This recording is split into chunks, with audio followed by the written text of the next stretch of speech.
Okay, good morning, everybody. We start a new parsha.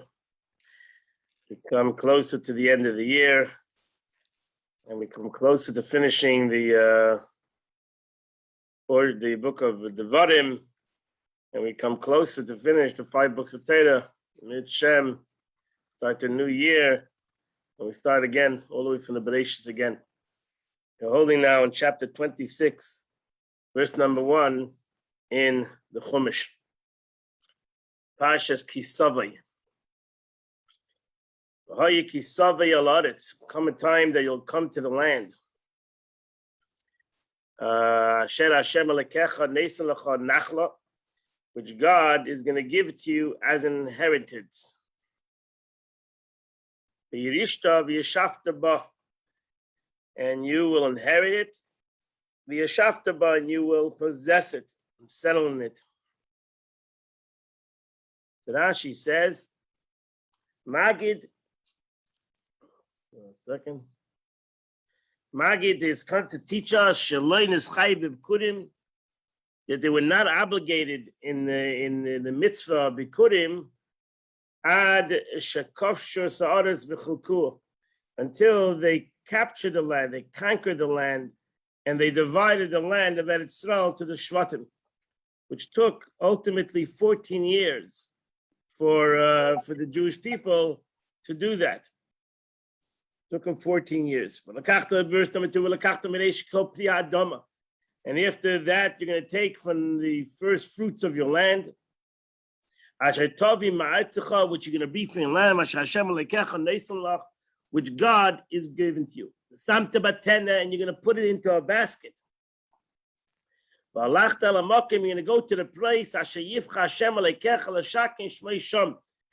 go to the place. You're going to go to the place. You're going to go to the Shalayim. You're going to go to the Beis Hamikdash Harabayis. So the Rashi says, "Meidashis from the first fruit, like kodashis, not all first fruits." But not all first fruits, because not all first fruits are subjected to the mitzvah of the first fruit. Which the first fruits are subject to this mitzvah is the species, is the 7 species in which the land of Israel is noted. How do we know that? Here in the verse says the word eretz. This is one of the ways to learn the Torah, Gzeda Shava, that you have the word over here, eretz, in this world. This word, this pasuk, and there, when the Torah talks about the greatness of Eretz Yisrael, it also says the words Eretz. It says a land of producing olives and honey. And thus, as the verse in Deuteronomy is referring to the 7 species through which I show was praised. Here too, the verse is dealing with the praise of the land. And that's the 7. That's the way the Gemara learns that you don't take all first fruits, don't take apples and oranges, etc. Rashi proceeds to explain the 2 expression, which is relevant to the mitzvah of the first fruit, in the light of the connection taught by the above rabbis above. All producing olives refers to igure in olives. Sida Safri, meaning superior quality of olives. They retained their oil, keeping it gathered agur, as the word inside it, hence superior fruit, which must be brought here. And the same is the concept of honey. When it says, in general, it says a land of milk and honey, it doesn't mean honey of bees. It means honey of dates. So it's the 7 species that the wheat and barley, grapes, olives, pomegranates, dates, and I say all the 7 species. Meirashis. So Rashi says, what is the process of taking these fruits? A man goes down to the field and he sees a fig that has ripened, and he winds a reed around it as a sign and declares, this is the first fruit. So the first fruit was he went down to the field and you saw the first blossom. You didn't take it off the tree because it wasn't ripe. Then later you took off that, what you put a gemi, you put a string around it. Now, there was no Elam shir, a pay about bikurim. There's no amount that you can bring one fruit. And you can bring a whole baskets and baskets of fruit. There was no amount of how much bikurim, which we brought up to the Beis Hamikdash every Shavuot, is the holiday of the bikurim. You bring it to the kohen. You took your basket of your first fruit of the 7 fruits of your land. If you were not a farmer, then you didn't do this mitzvah. So most Jews in those days were farmers. You bring it to the kohen, you bring it up to the Beis Hamikdash, and you say, I want to make an announcement. We came to the land which God has promised us, to give to us. So now she says, you only have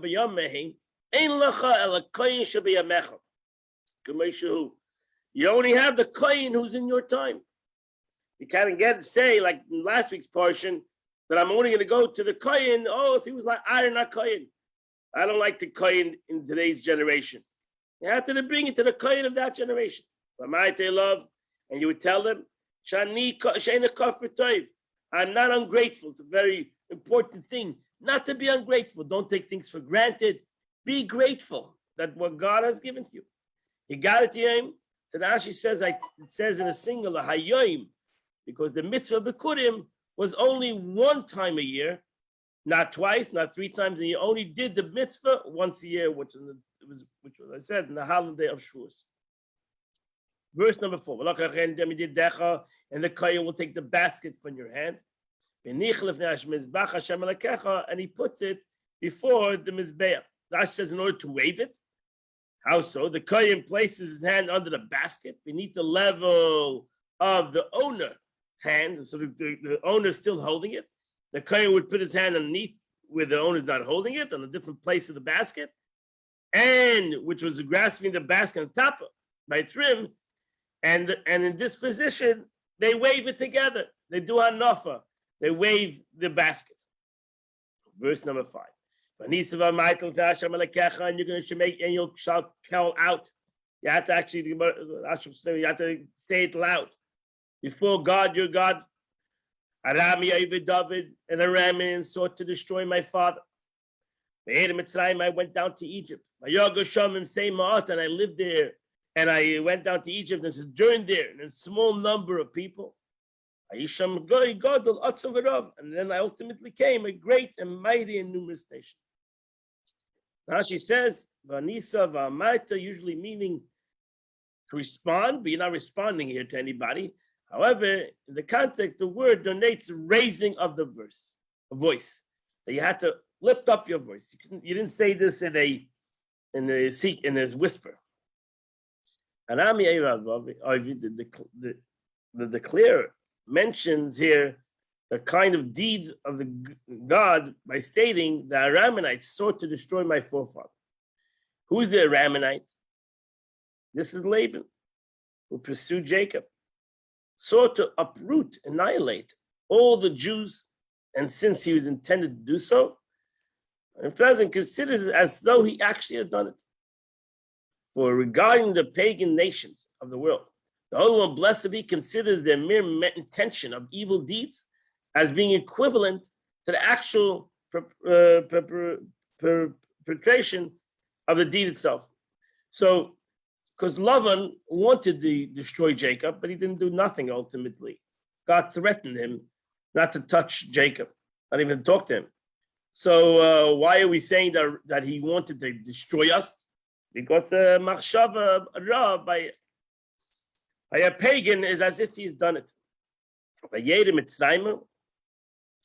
And apart from Laban, this is not only Laban, we're just starting off with Laban. But the truth is, besides Laban, everybody came upon us to annihilate us. After this, you went down to Egypt, and did Egypt recruitly, and ultimately, as we say in the Haggadah, in every generation, they stand up to destroy us.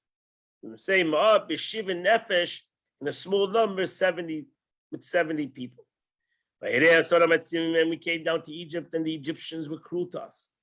And they afflicted us. And they put upon us hard labor. Verse 7. We cried out to God of our fathers. And they heard, and God heard our voices and our affliction, and our toil, and our oppression. Verse 8. And God took us out of Egypt with outstretched hand, and with an outstretched arm, and with great signs, and great and with great signs and with wonders. Verse number 9. And he brought us to this place. And he gave us this land. Eretz Zavas Chalav Udvash, a land of flowing milk and honey. Now she says, this is this place, this is the Beit Hamikdash and the Temple Mount. Literally gave us the land of Eretz. Verse 10. And behold, I brought the first fruits of the land,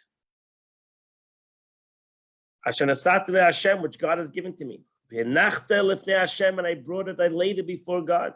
And I prostrated myself before the Lord my God.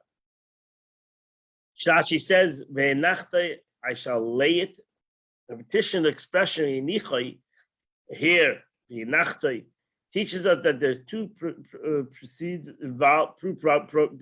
procedures involved in laying the hands on the basket and waving it. Namely, that the owner takes the basket after the kohen has completely waved it. The owner subsequently grasps it in his hand during his declaration and repeats the waving again. So the owner has to do it by himself again. Verse number 11. Samachta, and you shall rejoice. All atoiv, in all the good.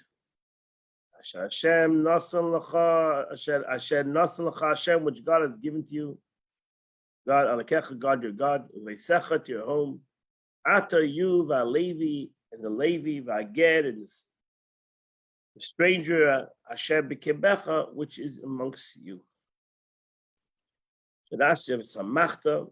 From here, our rabbi said, the first fruits declaration is recited only at the time of rejoicing, namely from Sukkot, Shavuos to Sukkot.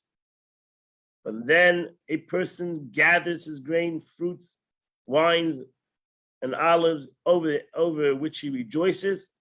However, from Sukkot and onward, he has the obligation to bring the first fruits, but he does not recite the declaration. So those who couldn't make it for Shavuos had till Sukkot to bring the first fruits. Samachta, in a time of joy. Atava Levi. So from here we learn that the Levites are also obligated in this mitzvah to bring the first fruits to the Beis Hamikdash. Even though it was not their land, they were given the land by the Jews.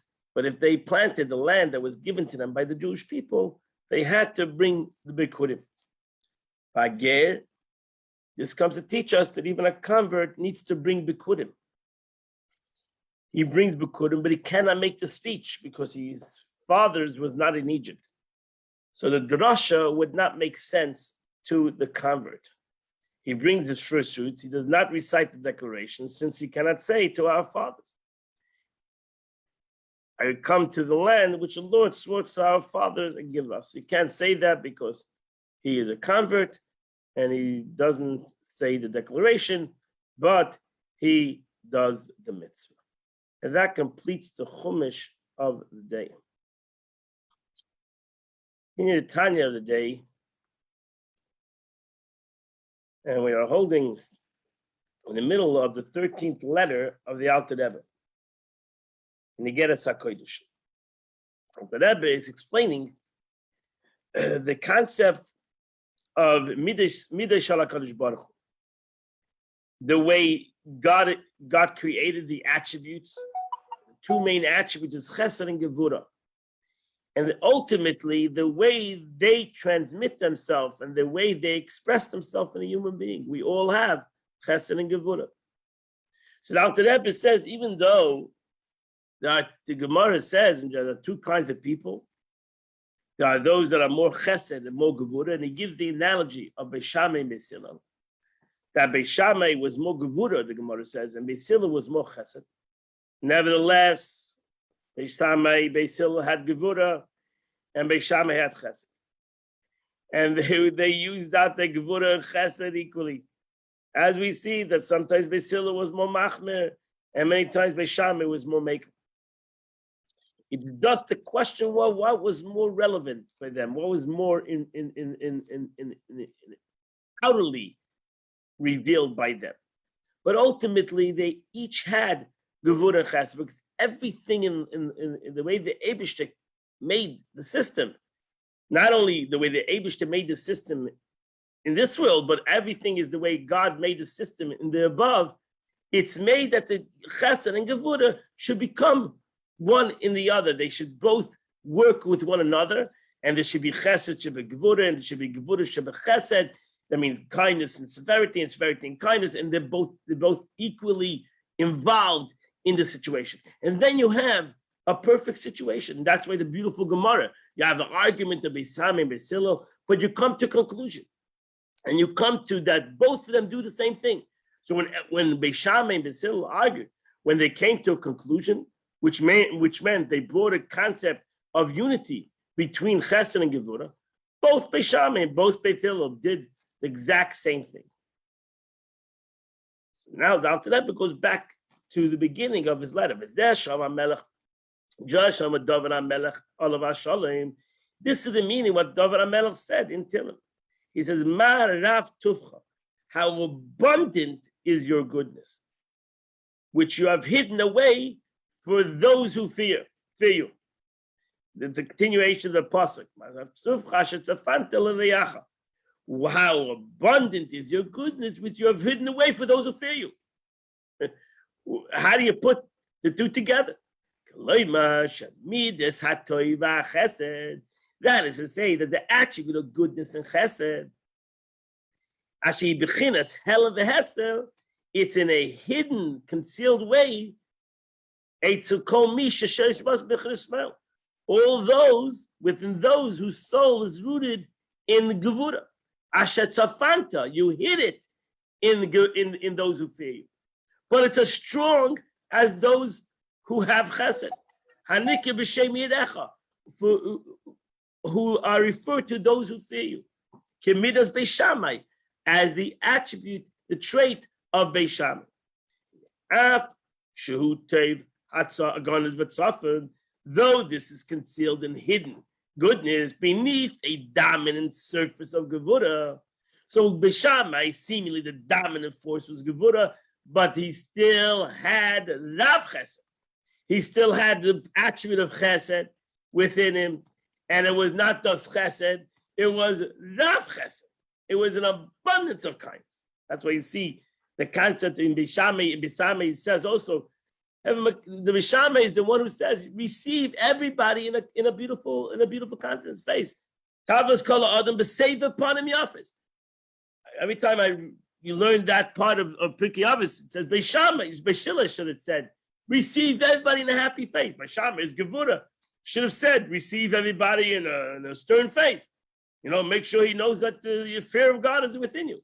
No, Beis Shammai says, even though I'm Gevura, I have the concept of, no, but I have chesed. I still not only have chesed, I still express chesed, and chesed is important.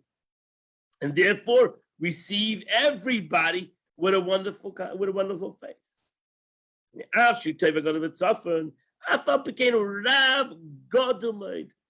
It's nevertheless a truly as abundant and immense as the attribute of Gevura. So does which is from the right. So although the element of chesed, which is described as those who fear you, is concealed, in a way, For their soul rooted derives essentially from Gevura. It is laden within them just as abundantly as found within those who are essentially from the right.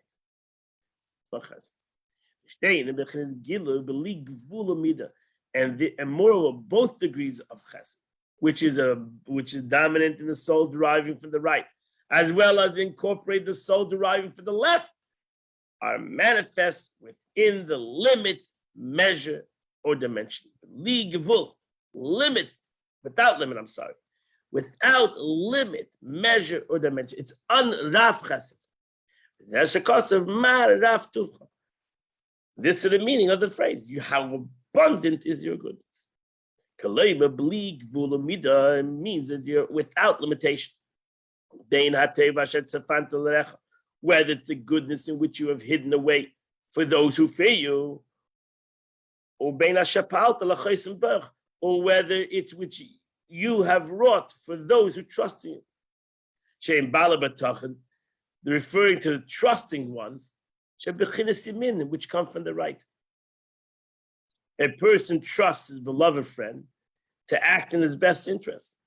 In the same way, those whose souls stem from the right, the chesed, and who serves God with chesed and love, place trust in him. That's it. They don't chesed says, I'm not going to challenge anything. I'm a giver. And I trust whatever I'm going to do, chesed, the Eibush is going to work it out.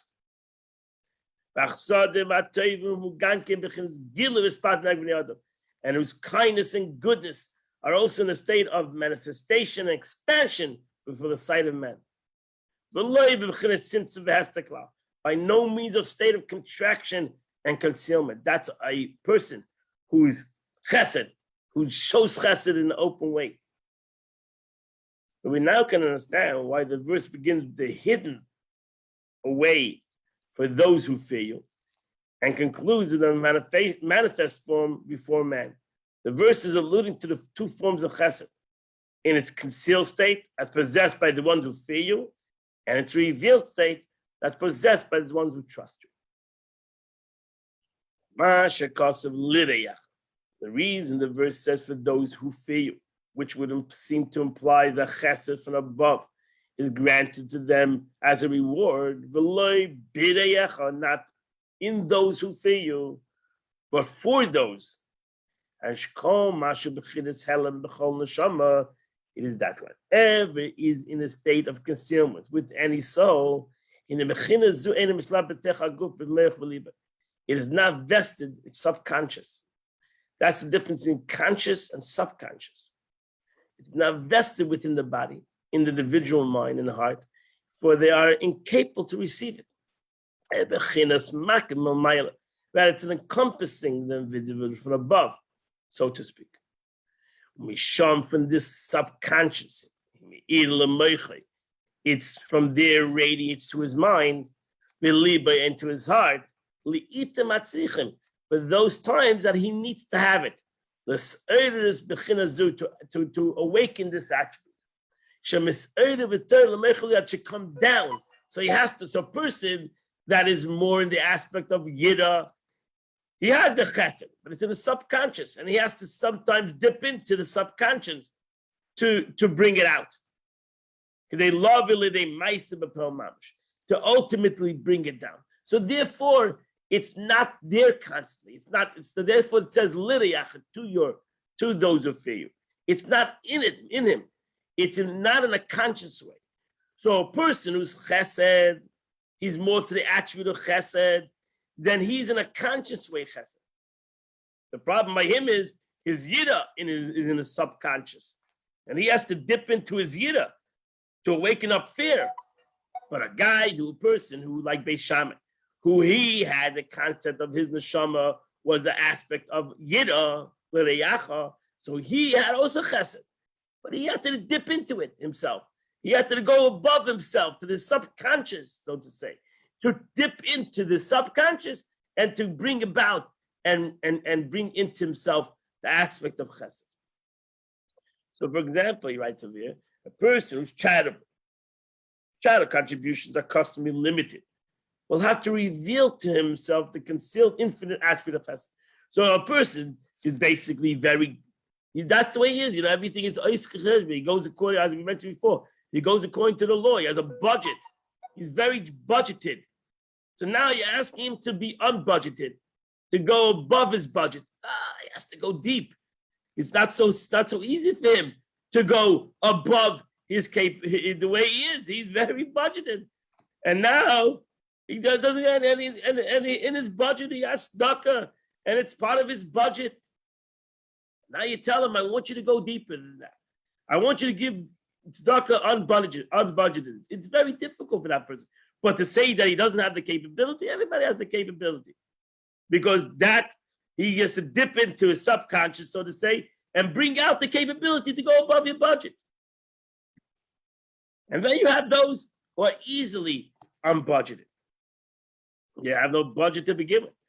Or they live in an unbudgeted way. They live in a more of a betachlim the Eibishter way.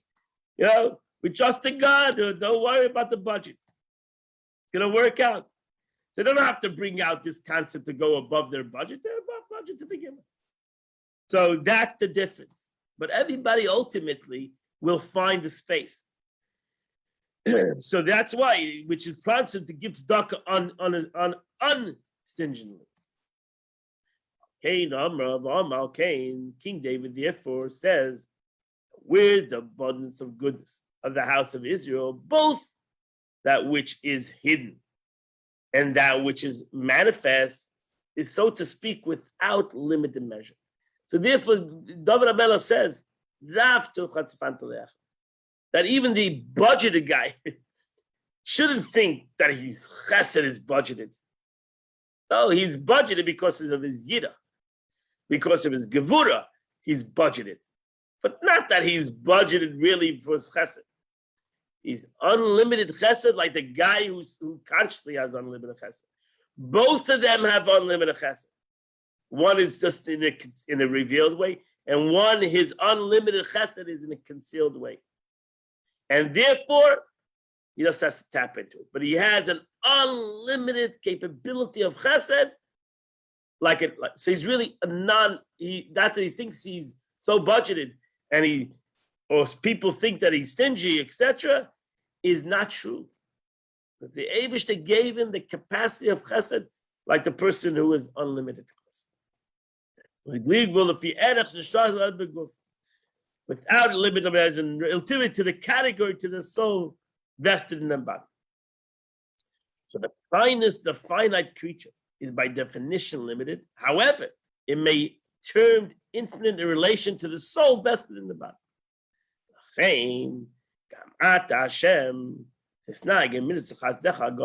Therefore, you, God, don't look at the way they're acting right now.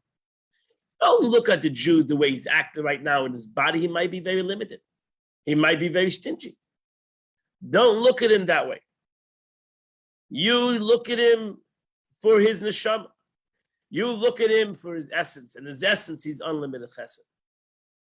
So therefore, you got to relate to them with the attribute of your unlimited, infinitely great chesed, which is a level known as Gedula, which is called Rav Chesed. The chesed, which is an arach atman, that is utterly transcends the lesser chesed of Zeir. It's Kabbalistic, from which the whole world's involved by the means of the Seder Shtalshus. Go to Arich, then go to our level where is above the confines of the world and the definitions of the world, the way the Eibishter created the world in a certain kind of a pattern. We ask God to go above that, to reveal the chesed that is above limitation. The is chesed, the is chesed. For as we know, there's two kinds of chesed. There's chesed olam, there's chesed within the world, and the way the Eibishter created the world. That is a chesed that fits a budget, so to say. So just like a human being has a budget, God also has a budget. But then we ask God to go to his deeper chesed. Is chesed olam, there's the chesed of the world, a world like, hence finite chesed. Sheyesh to connect the lumas midas hadin chas v'shalom. When you have chesed olam, then you have the concept of din. When you have a budget, then you can evaluate, oh, my budget didn't go well because of something else. I didn't do X, I didn't have Y, I didn't work enough, I didn't save enough, I didn't accomplish enough to do chesed. There's a tit and tat. You're not allowed to do an aveda to give chesed. You have to do, every person needs to go out to work and give chesed. So they evaluate, okay, I can make X amount of money, and that's how I'm going to give chesed to the X amount. And I'll pay Allah, I'm following the law even. Tell the law, I'm giving a certain amount. So there's a tit and tat. So you make a budget. And now suddenly you come to the budget, and then now this is what you can afford. It's only in the budget. That's an alien, but the Abishah says, no, you're right. There's the budget, and there's the above the budget. And that's Rav Chesed. Go tap into the above the budget. It goes above the budget. It's interesting. You should watch yesterday's. Should watch the Sikha and the beautiful gem of yesterday. It's on my Facebook. You should watch it. It's a very powerful gem last night. Living Torah, where the Rebbe says, to give, the aspect of giving, and the way the Abishah says, give. When it comes to chesed, even though I put limitations, but I gave you the capability of above limitations. Therefore, when you go above limitation, I will go above. And the Rebbe always mentioned over there, it depends how you do it. Person can say, okay, I'll force myself to go above myself. No, go above yourself in a joyful manner. Be happy to go above yourself. Be happy to go and tap into the Rav Chesed, the abundance of kindness. Don't be sad about it. Don't do it because I'm going to try this out. Do it because you want to do it. And then the Eibush responds in a Rav Chesed way. It's a beautiful, you should watch it again. If you didn't see it last night, go to my Facebook, Zalman Bukiet, click on the Havdalah and the Living Torah service, listen to the Havdalah, and then listen to the gem video of the Living Torah. It is phenomenal. And Rav Chesed, which is called Rav Chesed, when you tap in to the higher level of Chesed, the Chesed that has limitation, there's no Gevura there. Over there, it's pure Chesed. The Mayat Tzamtzum. So there's no attribute of Gevura to diminish and to contract the abundance of God's benevolence from extending without limit or end. So therefore, if I tap into the Rav Chesed, I go above myself. I go above my Chesed. The Eibishter opens up a Rav Chesed. It is for Sefer Kalam because it's derived from the level of divine service of Sefer Kalam, which transcends it because it comes higher than the world. You're tapping into something that's Sefer Kalam. You're going to the subconscious of the world. Just like you went to your subconscious, I went to my subconscious. Then that connects to the subconscious of the world, which is Arach Anpin, which is much deeper, which is unlimited. Betrumita the kol trumitin, which is divine called Temita, the kol trumitin, which is the hidden from all which is hidden. Anikra Kesed Elyon, which is also called Kesed Elyon, the supernal crown, that utterly transcends the level of divinity known as Kesed. Kesed, it's Kesed Elyon. As we explain in Chassidus, there's two levels of Kesed, Atik and Arich, which these two levels of Kesed we just mentioned over here. The higher level of Kesed, the higher level of Chesed, and the lower level of Chesed. And then Nikra, this is the meaning of the verse which follows our opening quotation and which continues to speak of those who fear you and those who trust in you. Hide them in the concealment of your innermost dimension. Titzpeneim besukah. For as explained above, panim donates continents and inwards. Conceal them in a sukkah, meaning in the sublime level of chesed, which derive from the above mentioned level of kesed, transcends the seder shtalshlus, the normal way of the world, and will encompass them like a sukkah.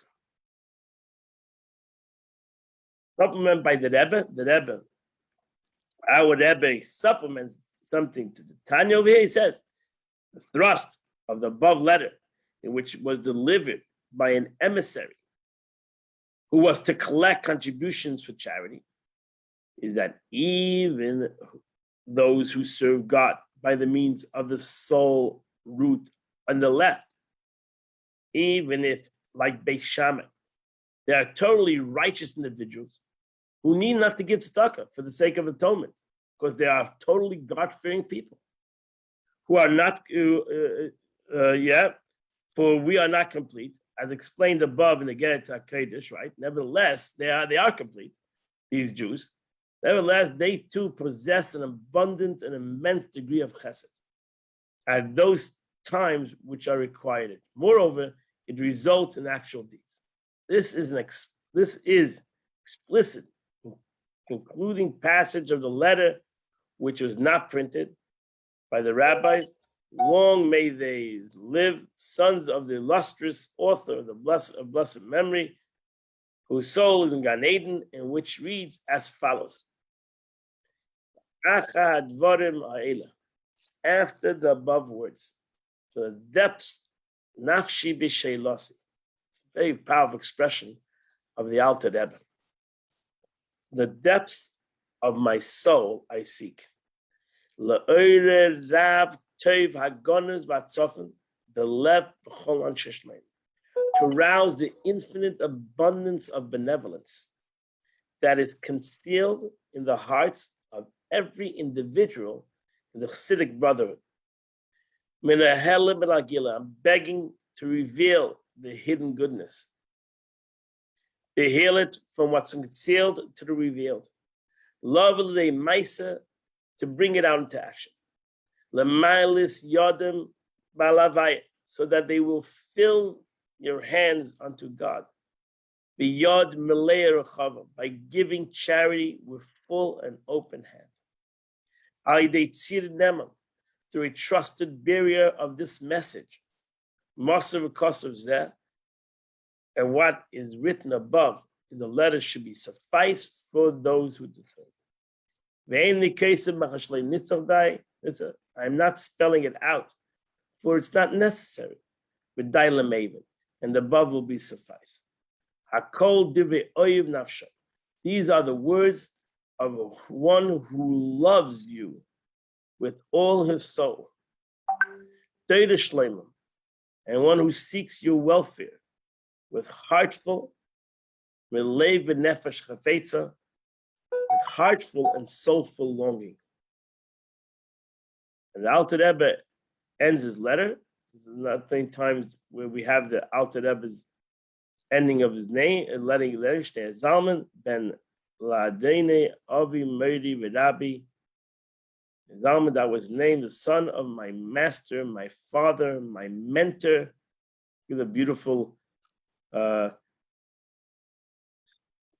beautiful expression he gives to his honor his father, the Rebbe and Rebbe Baruch.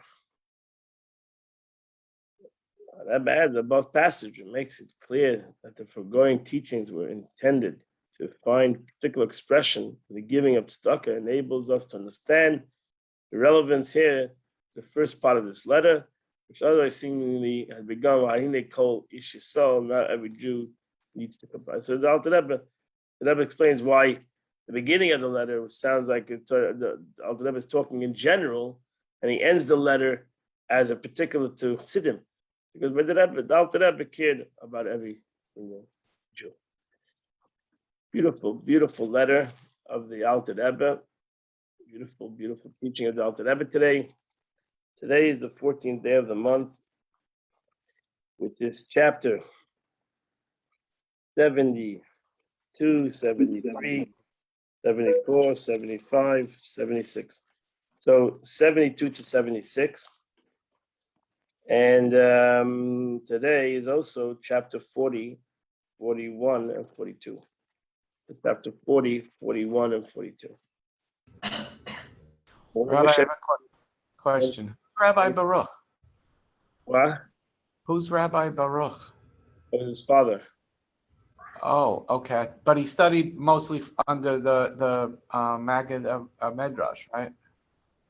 Right, but he considered his father his master. He honored his father. This was showing a great honor to his father. Called his Uh-oh. father, my teacher, my master. So it shows his great respect. Alter Rebbe's great respect of his father, and he wrote it in such a way. So it shows his humility to his father.